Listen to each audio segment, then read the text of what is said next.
یک قصه یادم آمد، در گلستان خوانده بودیم. یک کمبغلی بیچاره میگوید نزد حضرت موسی آمد و گفت ای موسی، گفت همین کمبغلی بسیار افگارم کرده است، آخر دایم همین خوردنی نسک و نخود و چند دیگر طاقت نداریم. گفت بگذار پروردگار بایم کند، آخر از گوشت گوسفند و از تمام این بهترینی طعام هایی که دارد برخوردار شوند. حضرت موسی گفت ای بنده خدا، گفت همین حالی که داری بسیار حالت خوب است. گفت ای گفت دعا کن، دعا کن، گفت که مرا پروردگار به دولت کند. دعای پیغمبرها تیری در نشان رسیدگی هست. حضرت موسی دعا کرد که پروردگار را گفت همین بنده تا به دولت بگردان. میگوید چنان با دولت شد که دیگر هیچ حد کنار نداشت دولتش.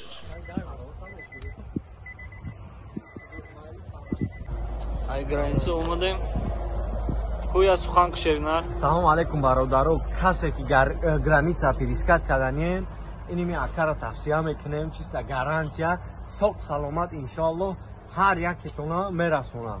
ай граница без проблем рафтем, хай камтарак очират буд, шиддат кардем, тоқат кардем, сабр кардем, без проблем ҳамамон гузаштем омадем. қатъи ин бачаҳо شهر بچه ها کردیم این هم یک کم شهر این ماشینه مردم مهاجر ما الحمدلله بچه ها کردیم سر سلامت گرانیسه پریسکت کردیم یکم کم بودی نیسته اول آخر خدمان خودش خیلی برادره که مقصد دکمی کردنه نمره را پایین اکران دا میمونیم زنگ زنه انشاءالله که خدمت دهیم. خیلی بسم الله الرحمن الرحیم. شخصانی که میخوان کلام الله و ترجمه رو دسترس نمایند، اینا بسم الله الرحمن الرحیم کلام الله این سه در یک میباشد. زبان اصلی عربی حرفای عربی است و با حرفای کریلی طرز خواندن نوشته شده است و همچنین ترجمهش نوشته شده است. بسم الله الرحمن الرحیم. والعصر ان الانسان لفی خسر الا الذين آمنوا وعملوا الصالحات وتواصوا بالحق وتواصوا بالصبر.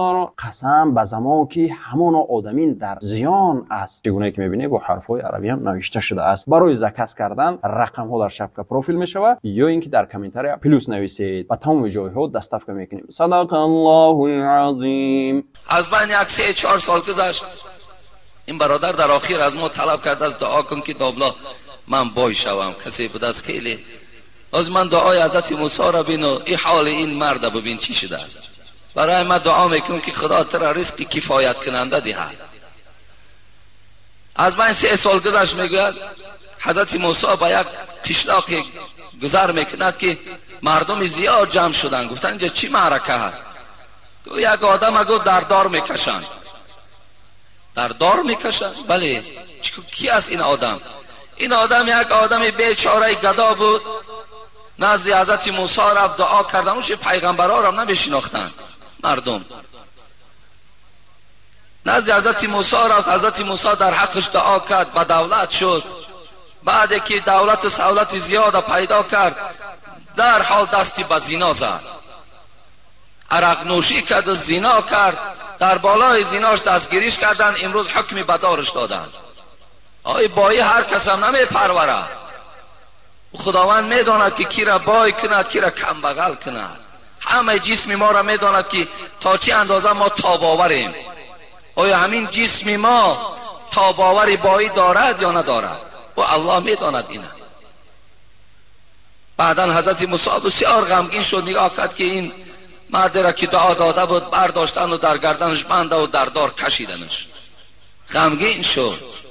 میگه حضرت سعدی میگه که یک ندای آمد به گوش حضرت موسی که با یک طریق نظم که از جانب پروردگار که آن کس که توانگرت نمیگرداند اون مصلحت تو از تو بهتر داند. ای حضرت موسی، پروردگار از تو در دیده بهتر میداند که کی را بای کند، کی را کم بغل سازد. الله این نقصتر میداند. گویم تو دعا کرده و امروز انا بنده خدا را بین در کدام حالت آمد. و برای پروردگار مشورتی و مصلحتی لازم نیست. الله خودش میداند چی کار کند.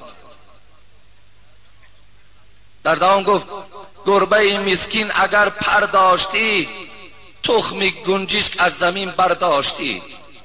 این گربه را گفت پروردگار گفت ای موسی نگاه نمیکنی چرا پرش نمیتیم؟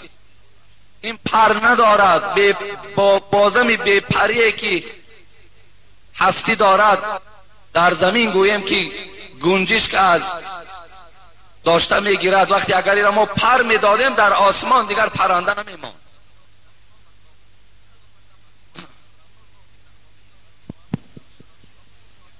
آن دو شاخ گاو اگر خر داشتی آدمی را نزد خود نگذاشتی.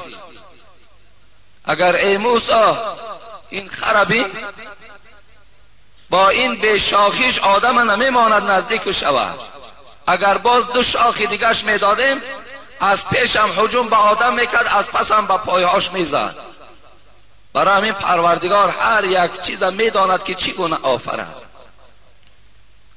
برای همین دادر عزیز ما در حق تو دعا کردن نمیتونیم که خدا تو را بای گرداند، لیکن خدا دعا کن از پروردگار. اگر بسیار حوثی بایی را داشته باشی دعا کن انشاءالله پروردگار تو را ناامید نمیگرداند. اگر بسیار حوثی مالدار شدن داشته باشی. لیکن یک حدیث از پیغمبر خدا هست که ان الله لا ينظر الى اجسامكم ولا الى اموالكم ولكن ينظر الى قلوبكم و اعمالكم. پروردگار در جسم نظر ندارد، جسم تو تا چه اندازه بلند است پهن است نگاه نمی کند. پروردگار نگاه نمی کند چقدر تو مال داری، بلکه الله در عملهات نظر می کند، الله در دل تو نظر می کند. ان الله یعطی المال من یحب و من لا یحب ولكن یعطی الایمان الا من یحب. خداوند مال می دهد گفت پیغمبر خدا، چی دشمنش باشد چی دوستش باشد هر کسی باشد مال می دهد، لیکن ایمان پروردگار فقط دوستاش می دهد.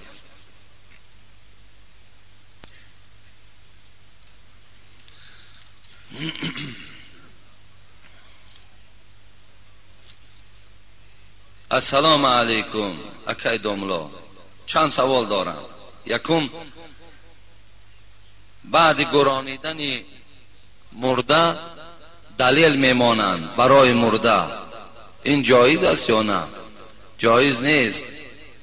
یعنی بعد وقتی که از خاندان ما و شما خواه پدر باشد خواه مادر باشد خواه کدام اولادی نباشد گوریستان میبرین، بعد او در همون جایی که وی شستن بسیاری اینا بسیارتر در همین سکسیه هایی که مردم زندگی میکنه بسیارتر در همون جا که در خانه که میشویند در همون جای شستن شمها گریان میکنن. این از ما نیست، این از نصرانی ها هستن. آخر در ما و شما دلیل ماندن آدم گناهگار میسازد. این دلیل بهر چی میگذاری؟ این چی معنی دارد؟ دلیل تو فقط این است که 2 رکعت نماز در حقمون پدرت است مادرت است خوان، یک ورق قرآن خوان. این از دلیل مردم مسلمان. شمگذاری و دلیل گذاری این حرام است در اسلام. آیا علم دنیا ضرور است یا علم اسلام؟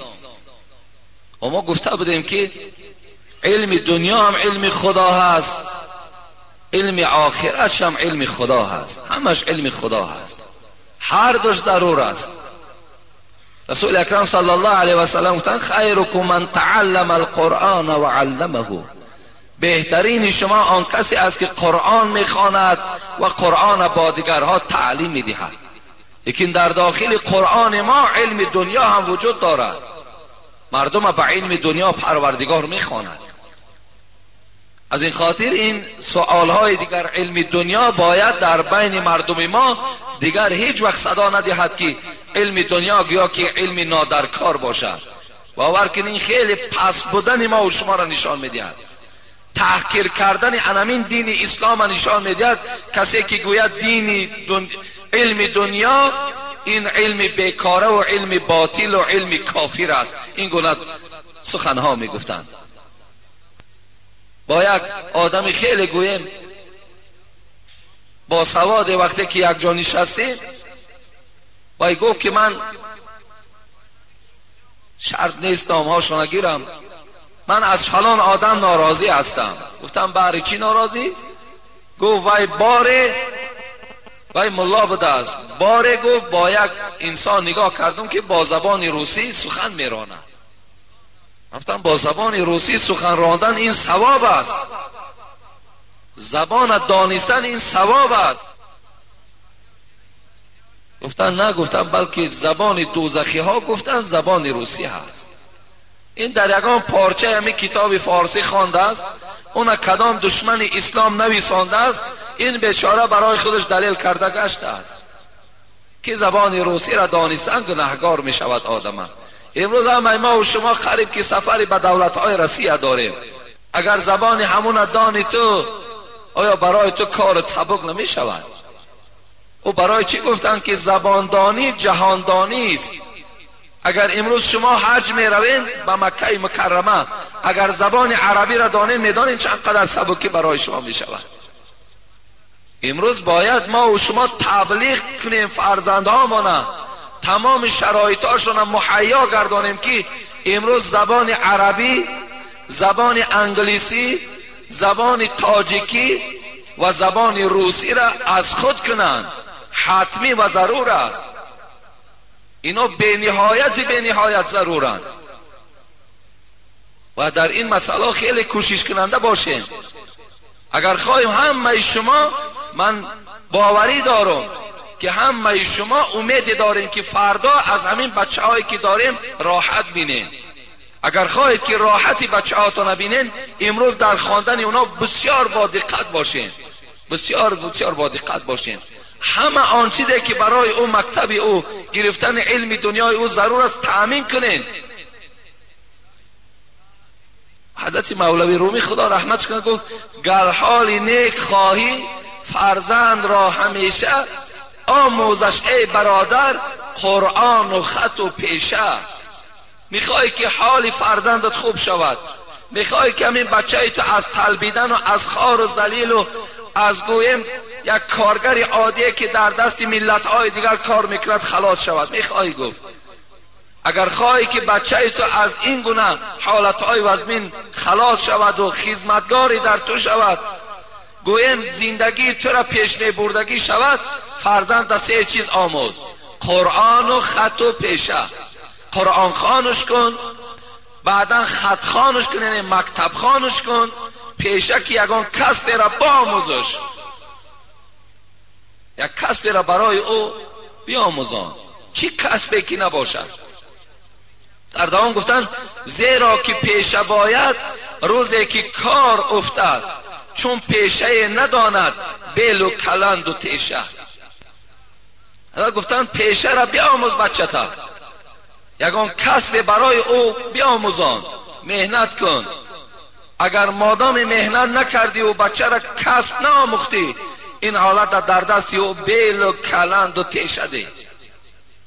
چون خط نداند یا پیشه نداند، پس گاو و خر چراند در کوه و در و پشته. حضرت گفتن مادامی که خط خوان نشد، علم دنیا را هم نگرفت، کسب و کارم نآموخت، قرآن خوان که نشد، این حالت در کوه یا پادبان کن در همون کوه در و پشته، پادبانی کرده گشتن گیرد. برای این بسیار امروز ما و شما باید که کوشش کننده باشیم، علم دنیا نگویم دیگر، همش علم اسلام است. علم دنیاش هم، علم آخرتش هم، همه اینها از قرآن ما و شما هست. همه ما و شما باید خواننده باشیم. من در یک جمعه گذشتم گفته بودم که این دلیل دارد که چی فرزند ما در مدینستود میخواند، چی بچه ما در مفتیات درس اسلامی میگیرد، در ثواب برابر هستند. امروز جامعه ما اگر به طبیب ماند آیا خراب نمی شود؟ برای همین از همه مهم برای ما و شما امروز که فکر همون آینده فرزندهامون الحال کنیم، مکتب خوانشان کنیم، در مکتب ها فعال باشند، همه آنچه که لازم است تأمین کنیم. السلام علیکم اکای حاجی میرزا. اولا از خدای تعالی دعا می‌طلبم که عمر شما را دراز و پربرکات گرداند. و من سوالی دارم به شما. ما در محله همون مسجدی داریم که در مسجد کدام وقت خواهند نماز میخوانند. بسیار وقت نماز شام و خفتن میخوانند. ملای داریم که ملای شیربرینج است، وی امامتی میکند، سوره ها را با تجوید و با ترتیل قرآن نمیکند. خلاصه من راضی نیستم از او. وقتی نماز اگر از مسجد از آن گویند، من میتوانم که نمازم را در خانه خوانم. خواهش میکنم حتمی جواب گردانید.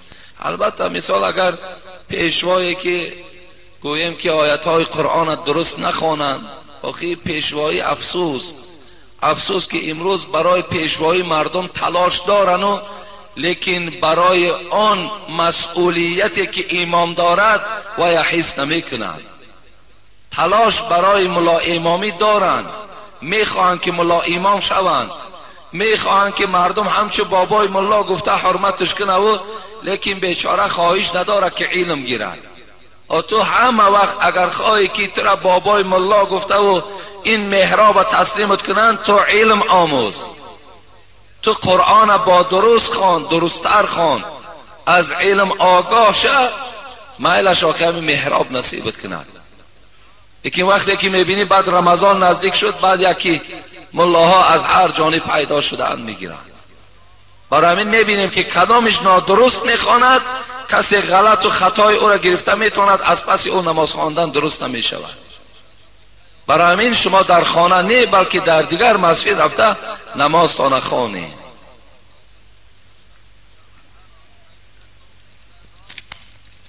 محرابا هم گوییم که قریب که امروز باور که صاحبای خودشون ندارند. السلام علیکم اکای حاجی میرزا، یک سوال دارم. اگر در وقتی پیشاب کردن آب همون از پشت مرد میریختگی ریزد، با پیشاب این به زنا داخل می شود یا به غسل جنابت؟ التماس با این سوال من جواب. نه، این نه غسل جنابت می شود نه زنا می شود. وقتی همون آبی که از آدم جدا می شود با همراه پیشاب یعنی در زمین می ریزد، این نه غسل مثال برای تو فرض می گرداند، نه این حکم زنا را دارد، بلکه این یکم بیماری هست که در وجود تو پیدا شدگی هست. این سبب نه زنا است نه غسل جنابت. این در بسیاری مردها می شود. بسم الله الرحمن الرحیم. السلام علیکم حاجی محترم، خدا شما را و تمام مسلمان های روی دنیا را در پناه خود نگه دارد، آمین. داملای عزیز، من یک سوال داشتم. من قریب که نیم ساعت در حاجتخانه خود را خاک کرده طهارت کرده، وقتی که من نماز را نیم میکنم از مخرج پیشاب میچکد. این حالت در هر یک نماز رخ میدهد. من در هر یک نماز طهارت میکنم. آیا نمازهای من درست است؟ این طی 2 سال است مرا ناراحت میکند در نماز خواندن. چه مصلحتی میدادید؟ خدا یار و مددگار شما باد. در آخر در حق فرزند من دعا کنید تا که حافظ قرآن و مثل شما پیشوای خوب و حقیقت جو باشد.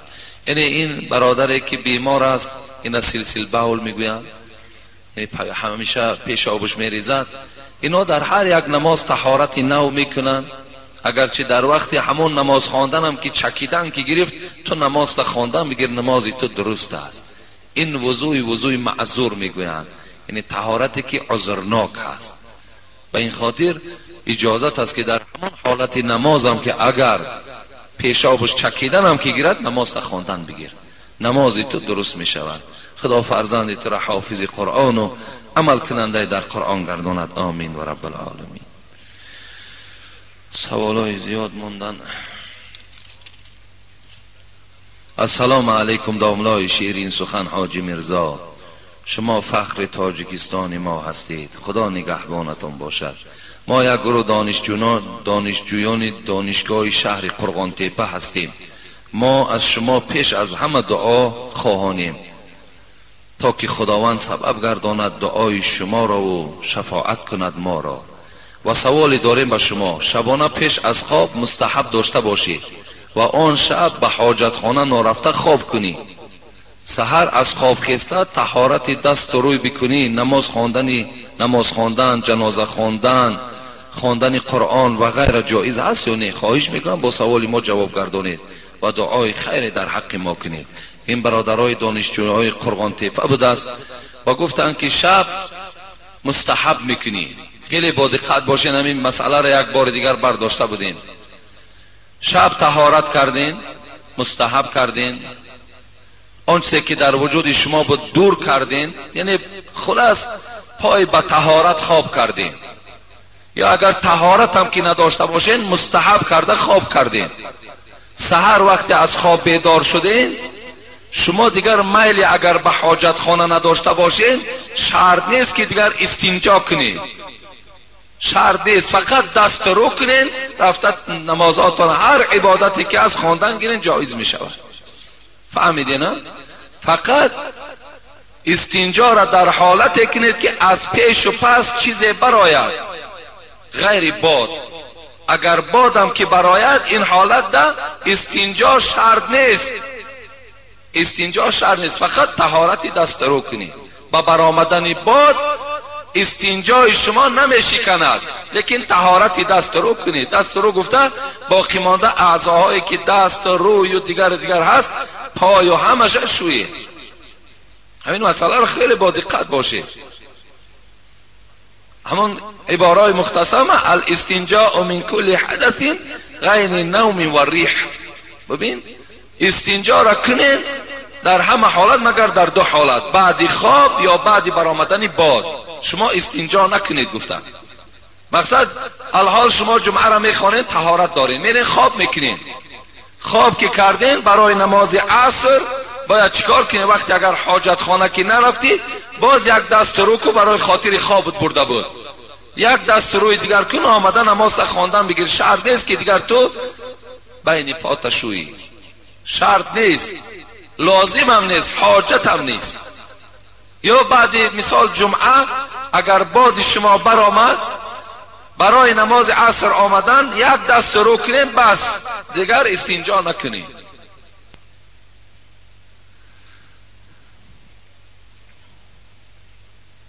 و آخر دعوانا ان الحمد لله رب العالمین. ان شاء الله جمعه آینده از فضیلت های این ماه مبارک خدا خواسته باشد با پررگی من شما را خبر میدهم. اگر ما و شما صحت و سلامت و در حیات باشیم. اینجا دعا کنید، گفته در حق مادری که فرزندش بیمار است دعا طلب 5 سامانی دادن، در حق آنهایی که در صندوق خیریه صدقه میکنند، و در اینجا در حق بابای پیر نظر که ویم دعا طلب کرده است و اینجا یک مکتوب دراز هم نویسانده است. یک مسئله دیگر بسام شما رسانم که فراموش نشود، علال خصوص به برادرهایی که سوداگر هستند، جوانای عزیز و برادرای مهربان، اولا که در ماه مبارک رمضان اگر مبادای یگان گوییم که خیانت و یگان در حق ترازو حق یک برادر خوردن که از ماه رمضان 100% تو در ثوابش که محروم هستی. لیکن دوم این که در تمام دولت‌های اسلامی وقتی رمضان می شود مردم مسلمان همه وقت مال و اسباب و انجام قیمت نمی کنند.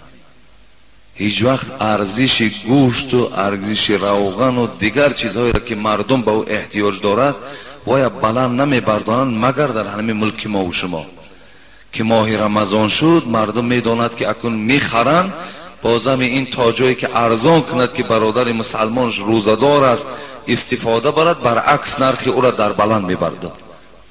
در این البته با احتیاط باشین. گذار که اگر تو مثال گویم این قدر جوان دلیر با غیرت ایماندار باشی، همین یک ماه از درآمدت گذر، اون قدر گپی نیست. اگر درآمدم بینی که یک کم درآمد بین دیگر شب ببخش به خاطر ماه مبارک همون نرخاتون در آسمان نبردارین. این باور که یک بیرحمی و بی انصافی نسبت یک برادر مسلمان من می شود. ما کیرم مثال ما با کی جبر میکنیم؟ به همون برادری که وای بیچاره 5 وقت نماز دارد یا دهان روزدار دارد، همون در جبر میکنیم ما و شما نرخامون در آسمان برداشتگی. برای چی؟ میدانیم که وای میخرد. ماه رمضان یک ماه است که حتمی گوییم که وای بیچاره ضرور است که باید خرد. برای این بسیار در همین مسئله هم چه برادرایی که گوشت فروش باشن، چه روغن فروش، که اینا چیزایی هستن که برای روزادارا خیلی مهم و ضرور است. در همین ماه مبارک نرخ‌ها را نبردارین که به خدا قسم به انصافی می شود. شما به رحمی و به انصافی خودتان نشان میدهین. برای شاید این یک مدت اگر $100 شاید $200 فایده از روزادارا، لیکن او پول فایده نیست. آن پول جبر میگویند. تو جبر کردگی هم $200 یافتگی هستی. شاید باز از خدا یگان مشکلاتی میارد که با $200 هم جانت خلاص نمیشود. برای همین خیلی در همین ماه رمضان با رحم باشین، با انصاف باشین. انشاءالله بسیار کوشش کنین که بعضی از یک سامان و نیم سامان و مثال دیگری که باشد گذر کنین، خدا شما را ثواب می. در ماه رمضان در دولت‌های اسلامی ماشین دولتداراش آمده خیر احسان تقسیم میکنند. امروز ما مردم که قوتی وارم که نداشته باشیم، اقلا همون نرخ‌ها مونده کمتر انصاف کنین. در همین ماه مبارک انصاف کنید.